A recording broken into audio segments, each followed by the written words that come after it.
अमेठी उत्तर प्रदेश से श्री भूपेंद्र कुमार मिश्र जी, आपने प्रश्न पूछा है कि कृपया साईं के बारे में जानकारी दीजिए। तो साईं के बारे में जानकारी देने का हमसे अनुरोध आप कर रहे हैं, हमको आश्चर्य हो रहा है, क्योंकि साईं के बारे में जानकारी तो साईं के लोग दे सकते हैं। हम तो साईं के लोग नहीं हैं, हम तो भगवान के भक्त हैं। इसलिए हमसे साईं के बारे में जानकारी मांगना सही नहीं है। लेकिन अगर मांग रहे हैं तो हम ये समझ रहे हैं कि ये बात आप जानते हैं कि हम लोग साईं के भगवान होने की बात जो प्रचारित की जाती है उसको गलत ठहराते हैं। इसीलिए इस बारे में आप पूछना चाहते हैं, ऐसा समझ करके आपको थोड़ा सा बता रहे हैं। देखिए, साईं जो हैं एक व्यक्ति हैं और कहा जाता है कि वो कोई फकीर थे और महाराष्ट्र के शिरडी नाम के स्थान में रहे। वहीं पर कुछ उनके भक्त हुए और उन्हीं के बीच में से कोई महाड़कर नाम के व्यक्ति थे, के गोविंद रघुनाथ दाभोलकर, उनके द्वारा छापी गई ये पुस्तक साईं सच्चरित्र है। ये हमारे सामने, हमारे हाथ में आपको दिखाई दे रही होगी। और श्री साईं बाबा संस्थान विश्वस्त व्यवस्था शिरडी, जो साईं बाबा ट्रस्ट है, उसी ट्रस्ट के द्वारा छापी गई ये पुस्तक है।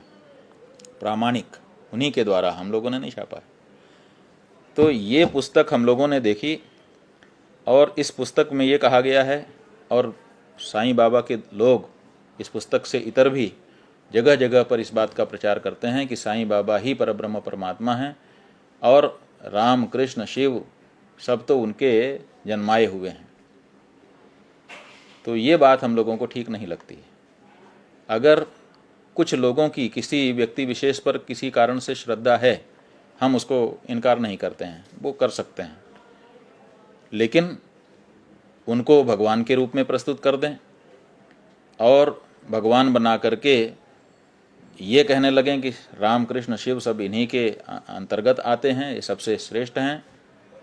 और फिर सनातन धर्म के जो मंदिर पहले से बने हुए हैं, कोई शिव मंदिर बना है, कोई कृष्ण, कोई राम मंदिर बना हुआ है, कोई गणेश जी का मंदिर, कोई हनुमान जी का मंदिर बना हुआ है, उन मंदिरों में साईं बाबा की मूर्ति ले जा करके स्थापित कर दें, तो ये हम लोगों को स्वीकार नहीं है।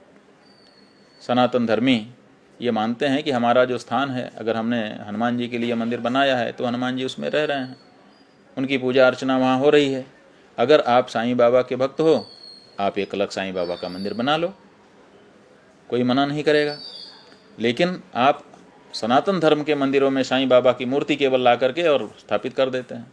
और साईं बाबा की जो मूर्ति स्थापित की जाती है वो कैसी है कि साईं बाबा जो व्यक्ति हैं वो अपना बायां पैर नीचे रखे हैं और दाहिना पैर बाएं पैर के ऊपर, माने पैर के ऊपर पैर चढ़ा करके बैठे हुए हैं, जो कि हमारे यहाँ अशिष्टता माना जाता है। किसी भी बड़े के सामने कोई व्यक्ति पैर पे पैर चढ़ा करके बैठे, इसको शास्त्र की दृष्टि से अशिष्टता माना जाता है। तो वो वैसी मूर्ति दिखाई जाती है और उस मूर्ति के बारे में कहा जाता है कि यही मूर्ति जो है परब्रह्म परमात्मा है। और फिर साईं चालीसा, साईं संध्या, साईं गायत्री, साईं सब कुछ साईं साईं में कर दिया गया है।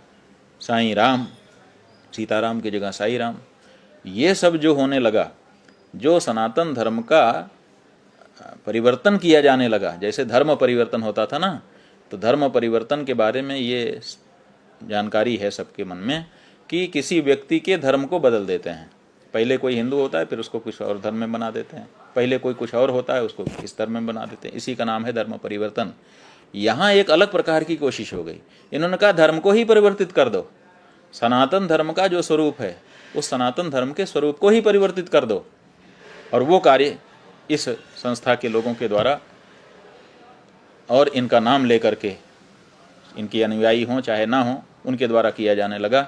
तो जगत गुरु शंकराचार्य जी महाराज, परम पूज्य ज्योतिष पीठ और द्वारका शारदा पीठ के जगत गुरु शंकराचार्य जी महाराज से जब सनातन धर्मियों ने पूछा तो उन्होंने कहा कि हमारे यहाँ साईं नाम का कोई देवता हमारे शास्त्र में नहीं है, और हमारे शास्त्र में जिन देवताओं का वर्णन है उन्हीं देवताओं की पूजा उपासना की जा सकती है। नए देवता इस तरह से नहीं गढ़े जा सकते। और फिर साईं सच्चरित्र जब मंगा करके पढ़ा गया तो बड़ा अटपटा लगा, क्योंकि पन्ने पन्ने पर ऐसी बातें हैं। ये देखिए अध्याय 23 है, 157 पृष्ठ, यहाँ लिखा हुआ है। ये उन्हीं के भक्त के द्वारा लिखा गया ग्रंथ है और लिखा है कि मैं अनल हक हूँ। वे सदा यही कहते थे कि मैं तो यादे हक हूँ। अल्लाह मालिक सदा उनके होठों पर था। जिसके होठों पर सीता राम का, राधा कृष्ण का, शिव शिव शंभो शंभो का उच्चारण कभी नहीं आया, सदा होठों पर अल्लाह मालिक रहता था, वो हमारा देवता कैसे हो सकता है? अगर ये माने कि वो मुस्लिम थे लेकिन सबके साथ उनका व्यवहार था, हिंदू मुस्लिम सब के प्रति समान भावना थी, तो फिर अल्लाह मालिक क्यों कहते थे? उन्होंने तो राम अल्लाह नहीं कहा। अगर राम अल्लाह भी कहते तो विचार किया जाता। साफ कहते हैं कि अल्लाह मालिक उनके होठों पर रहता था। और फिर तरह तरह की बातें बताई गई हैं। मांसाहार के बारे में बताया गया है, नमाज के बारे में बताया गया है, और दूसरी चीज़ों के बारे में बताया गया है। ये देखिए 198 पृष्ठ है। हमने कुछ पृष्ठ केवल सिंपल के लिए आपको सामने प्रस्तुत करने के लिए निकाल दिए। ये लिखा है कि गंगा स्नान की बात है। एक बार मकर संक्रांति के अवसर पर मेधा ने विचार किया कि बाबा को चंदन का लेप करूं और गंगा जल से उन्हें स्नान कराऊं। कोई उनकी भक्त है वो। बाबा ने पहले तो इसके लिए अपनी स्वीकृति न दी, परंतु उसकी लगातार प्रार्थना के उपरांत उन्होंने किसी प्रकार स्वीकार कर लिया। कई बार कहने पर हाँ कहा। गोदावरी नदी का पवित्र जल लाने के लिए मेधा को 8 कोस, माने एक कोस 3 मील के बराबर होता है, 8 कोस का चक्कर लगाना पड़ा। 8 कोस वो महिला गई, वहाँ से उसने जल भरा, उसको लाद करके लेके आई। कितना परिश्रम उसने किया। वह जल लेकर लौट आया। ये महिला नहीं है, मेघा कोई इनका पुरुष भक्त है। और दोपहर तक पूर्ण व्यवस्था कर ली। तब उसने बाबा को तैयार होने की सूचना दी। बाबा ने पुनः मेघा से अनुरोध किया, मुझे इस झंझट से दूर ही रहने दो, मैं तो एक फकीर हूँ, मुझे गंगा जल से क्या प्रयोजन। माने कितना दृढ़ है वो अपने फकीरी में। ये फकीर जो होते हैं ना, ये इतने कट्टर नहीं होते हैं। ये तो कहते हैं हम सूफियाना अंदाज है कि हम तो सब में परमात्मा को देखते हैं, लेकिन ये सूफी व्यवहार भी नहीं है इनका, दिखाई दे रहा है। पहले तो माने नहीं गंगा जल से नहाने के लिए। जब गंगा जल आ ही गया तब उन्होंने कहा कि मुझे इस झंझट से दूर ही रहने दो, गंगा स्नान इनके लिए झंझट है, मैं तो एक फ़कीर हूँ। और साफ कह दिया कि मैं तो एक फ़कीर हूँ, मुझे गंगा जल से क्या प्रयोजन। तो जिसे हमारी माँ गंगा से प्रयोजन नहीं है, उससे हमारा क्या प्रयोजन हो सकता है। अगर इतनी सी बात कह दी गई तो बाद में बड़ा हल्ला मचाया लोगों ने। तरह तरह की बातें उनके इसमें लिखी हुई है। ये लिखा हुआ है कि कभी कभी वे मीठे चावल बनाते और कभी मांस मिश्रित चावल पुलाव बनाते थे और उसी का प्रसाद बांटते थे, नैवेद्य वितरण। आप ये बताइए कि क्या मांसाहार का प्रसाद भगवान को भोग लगता है, और क्या उसको प्रसाद बांटा जाता है, और क्या उसको सब लोग लेते हैं? प्रसाद के नाम पर अगर आप कुछ बांटेंगे तो हम नहीं लेंगे तो भी हमको दोष लगता है, और ले लेंगे तब आप हमको भ्रष्ट कर देंगे। तो ये प्रसाद के नाम पर हम सनातनियों को भ्रष्ट करने की जो चाल चली गई है, वो कहीं ना कहीं इसके अंदर चली गई है।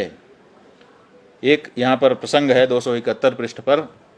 ऐसे ही एक अन्य अवसर पर उन्होंने दादा से कहा कि देखो तो नमकीन पुलाव कैसा पका है। दादा ने यूं ही मुँह देखी कह दिया कि अच्छा है। तब वे कहने लगे कि तुमने ना अपनी आंखों से देखा और ना जिह्वा से स्वाद लिया, फिर तुमने यह कैसे कह दिया कि यह उत्तम बना है। थोड़ा ढक्कन हटाकर तो देखो। बाबा ने दादा की बाँह पकड़ी और बलपूर्वक बर्तन में डालकर बोले, थोड़ा सा इसमें से निकालो और अपना कट्टरपन छोड़कर चक्कर देखो। माने जो व्यक्ति मांस नहीं खा रहा है उसको भी मांस खाने के लिए विवश करने की कोशिश भी इनके द्वारा दिखाई दे रही है। ये जो बातें हैं इसके कारण से ये सनातन धर्मियों के बारे में जगत गुरु शंकराचार्य जी महाराज ने आगाह किया था कि ये हमारे देवता नहीं हैं, इसलिए सनातन धर्मियों को इनकी पूजा से दूर रहना चाहिए। बाकी कोई सनातन धर्मी नहीं है और वो किसी को मान रहा है, उसके लिए हम जिम्मेदार नहीं। लेकिन जो सनातन धर्मी है, जिसको अपने शास्त्रों में विश्वास है, जिसको अपने गुरु में विश्वास है, और जो उनकी बातों को मान करके तदनुसार जीवन यापन करता है, उन्हीं के लिए यहाँ से बातें कही जाती हैं। कुछ लोग नाराज़ हो जाते हैं कि इनके बारे में उनके बारे में क्यों कह दिया। तो भाई नहीं कहेंगे तो अपन जो हमारे अनुयायी हैं उनको हम रोकेंगे कैसे? किसी भी संस्था में अगर एक सीमा नहीं बनाई जाएगी कि इतने में रहे तो हमारा, नहीं तो बाहर हो जाओगे तो गलत हो जाएगा।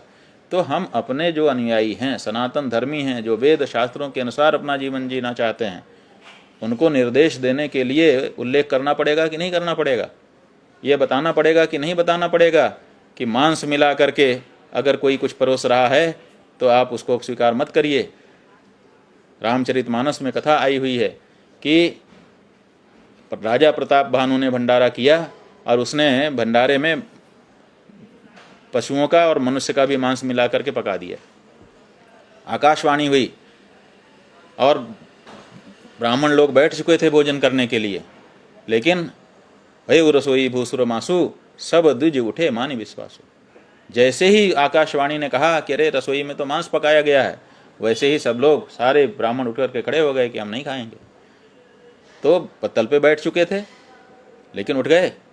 तो ये बात हमको बतानी पड़ेगी कि प्रसाद सिर झुका करके स्वीकार करने की वस्तु है, लेकिन प्रसाद के नाम पर अगर कोई और चीज़ आ रही है, अगर उसमें मांस मिला करके या कुछ और मिला करके दूषित करके किसी और कारण से कोई प्रसाद के नाम पर उसको आपके सामने दे रहा है, तो आप उसको इनकार भी करो, ये तो बताना पड़ेगा।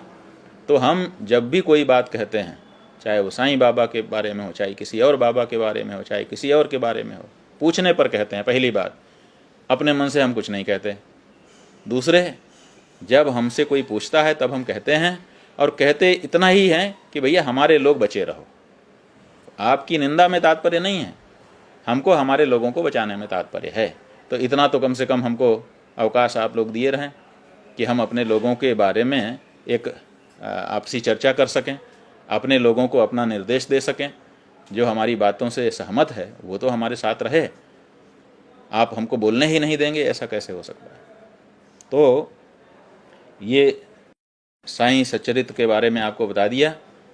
और ये जो पुस्तकें, एक श्री आचार्य अजय गौतम जी हैं दिल्ली के, उन्होंने लिखा है साईं का असच्चरित्र, और एक काशी की विदुषी हैं नीरजा माधव जी, उन्होंने लिखा है हिंदू धर्म स्वरूप और साईं का सच।